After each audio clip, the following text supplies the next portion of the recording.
మన గ్రామం కార్యక్రమంలో ప్రస్తుతం మనం కృష్ణా జిల్లా బాపులపాడు మండలం ఆరుగొలం గ్రామంలో ఉన్నాము. ఇక్కడ ఈ ప్రెసిడెంట్ వచ్చేసి ఓబా వెంకటేశ్వరరావు గారు. ఈయన ప్రెసిడెంట్ అయిన తర్వాత ఈ గ్రామానికి చేసిన అభివృద్ధి కార్యక్రమాల గురించి తెలుసుకుందాం. నమస్తే వెంకటేశ్వరరావు గారు, మీరు ప్రెసిడెంట్ అయిన తర్వాత ఈ గ్రామానికి చేసిన అభివృద్ధి కార్యక్రమాల గురించి చెప్పండి. ముందుగా తాగునీరు గురించి చెప్పండి. తాగునీరు మాకు 12 ఎకరాల చెరువులు ఉన్నాయి. అవి గురపడెక్కుతో బాగా అలమటించుకొని పోతే వాటిల్లో మన 13వ ఆర్థిక సంఘం నిధులు కానీ మామూలుగా ఎన్ఆర్జీవై పనులు కానీ వాటి ద్వారా ఆ చెరువుల్ని క్లీన్ చేసాము. ఇంకా మామూలుగా మా గ్రామంలో ఇంకా సీసీ రోడ్లు కూడా వేసాము. తాగునీరు గురించి చెప్పండి. మీకు ఓవర్ హెడ్ ట్యాంక్స్ ఉన్నాయా? ఓవర్ హెడ్ ట్యాంక్స్ హనుమాన్ జంక్షన్లో ఉంది, పెరిగిడ్లో. అది మామూలుగా రోడ్డు ఎక్స్టెన్షన్లో పాడైపోయింది. అది కూడా ఎమ్మెల్యే దృష్టికి తీసుకెళ్ళాము. స్వచ్ఛ భారత్ తరఫున మరుగుదొడ్ల నిర్మాణం ఏ విధంగా జరుగుతుంది? స్వచ్ఛ భారత్ తరఫున మరుగుదొడ్లు 170 సెలక్షన్ అయినాయి. వాటిలో ఇప్పుడు ఒక 50 మంది కట్టి ఉన్నారు. ఇంకా కొంతమంది కట్టడానికి సిద్ధపడి ఉన్నారు. వాటినన్నింటినీ డెవలప్ చేస్తామని. మీ గ్రామంలో మినరల్ వాటర్ ప్లాంట్ ఏమైనా ఉందా? ఉందండి, మినరల్ వాటర్ ప్లాంట్. అది ఎన్టీఆర్ సుజలేనా లేదా వేరే? మామూలుదే నాందేది ఉండేదండి, ఇప్పుడు పంచాయతీ నడుపుతున్నాను. పంచాయతీ నడుపుతుంది. పంచాయతీ. సీసీ రోడ్ల నిర్మాణం ఏ విధంగా జరుగుతుంది? సీసీ రోడ్లు కూడా మామూలుగా జరిగిందండి. ఇప్పుడు 2 రోడ్లు పడినాయండి. ఇంకా కొన్ని జరగాల్సింది ఉంది. ఇంకా ఎంపీ గారి దృష్టికి, ఎమ్మెల్యే గారి దృష్టికి తీసుకెళ్తున్నాం. జడ్పీ చైర్పర్సన్ గారిని కలవాలని చూస్తున్నాం. ఎంపీపీ గారిని అడగాలని ప్రయత్నం చేస్తున్నారు. డ్రైనేజీ నిర్మాణాలు ఏ విధంగా జరుగుతున్నాయి?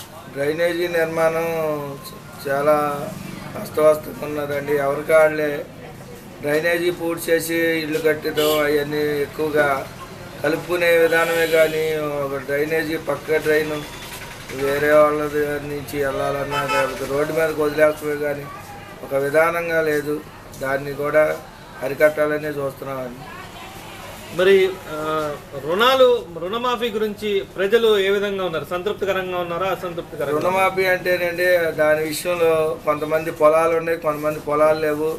అది బంగారం కొద్దిగా పెట్టారు. పొలాలు లేని వాళ్ళకి అసంతృప్తిగా ఉంది. ఎందుకంటే రుణమాఫీ జరిగేటప్పుడు పొలాలు లేని వాళ్ళకి గోల్డ్ లోన్ కానీ అవి కానీ పెట్టారు. వాళ్ళకి వర్తిస్తుందని నేను కూడా 1 లక్ష రూపాయలు పెట్టి నాకేమి లేదు, అయినా కానీ వర్తించదు. మరి పెన్షన్లు ఏ విధంగా లబ్ధిదారులకు అందరికీ చేరుతున్నాయి? పెన్షన్లు మొత్తం 100కి 100% అందుతున్నాయండి.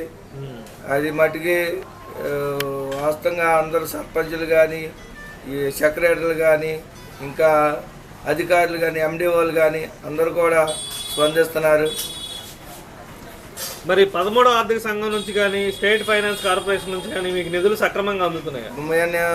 మేము ఇప్పుడు సంవత్సరం 8 నెలలు అయిందండి. 13వ ఆర్థిక సంఘం నిధులు కానీ, తర్వాత ఇంకా స్టేట్ ఫైనాన్స్ కానీ అన్ని విధాలుగా వస్తూనే ఉన్నాయండి. మరి పశు గణాభివృద్ధి ఏ విధంగా ఉంది మీ గ్రామంలో? పశువులు, ఆ పాడి పరిశ్రమ ఏ విధంగా ఉంది? మా గ్రామంలో పశువులు కూడా బాగానే పెడుతున్నారండి. పశువుల హాస్పిటల్ ఉన్నది, మామూలుగా పాల కేంద్రం ఉన్నది. మరి మీ గ్రామంలో ఆర్టీసీ బస్సు సౌకర్యం ఏ విధంగా ఉంది? రవాణా సౌకర్యాలు ఏ విధంగా? ఆర్టీసీ బస్సు మాకు మెయిన్ రోడ్ అండి. ఇది మామూలుగా అన్ని విధాలుగా అన్ని రోడ్లకి వెళ్ళే సదుపాయం ఉంది. ఎప్పుడు పడితే అప్పుడు వెళ్ళొచ్చండి, ప్రాబ్లం లేదు.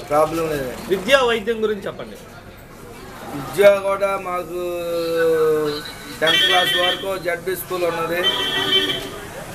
మామూలుగా ఇంకా కాలేజీలకు వెళ్ళాలన్నా కానీ ప్రైవేట్ కాలేజీలకు వెళ్తున్నారు, మామూలుగా ప్రభుత్వ కాలేజీలకు వెళ్తున్నారు. ఇటు గుడివాడ కానీ, ఏలూరు కానీ. వైద్య సదుపాయం ఏ విధంగా ఉంది? వైద్య సదుపాయం కూడా మాకు 104 ప్రతి నెల వస్తుందండి.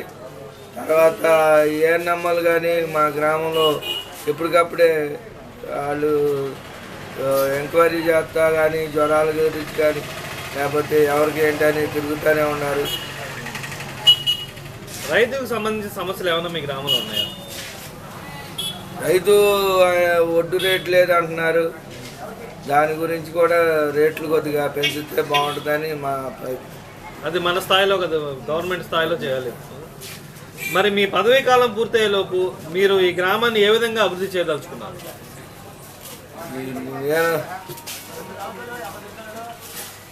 నేను ఇప్పుడు చాలామంది పెద్దవాళ్ళు చేశారు, నేను వయసు చిన్నదైనా అని బాగా గ్రామాన్ని అభివృద్ధి చేసి మంచి పనులు చేయాలని నా ఉద్దేశం. ఇంకా ఎంతోమందిని కలిసి ఎంపీ గారిని కానీ ఎమ్మెల్యేని కానీ చైర్పర్సన్ గారిని కానీ మొత్తం అన్ని విధాలుగా కలిసి గ్రామానికి తోడ్పడాలని నా ఉద్దేశం.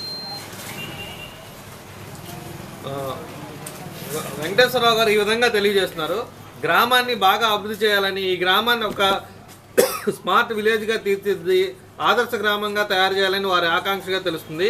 కెమెరామెన్ సాయి మోహన్తో ఏవీ రావు, ప్లానెట్ 9 న్యూస్.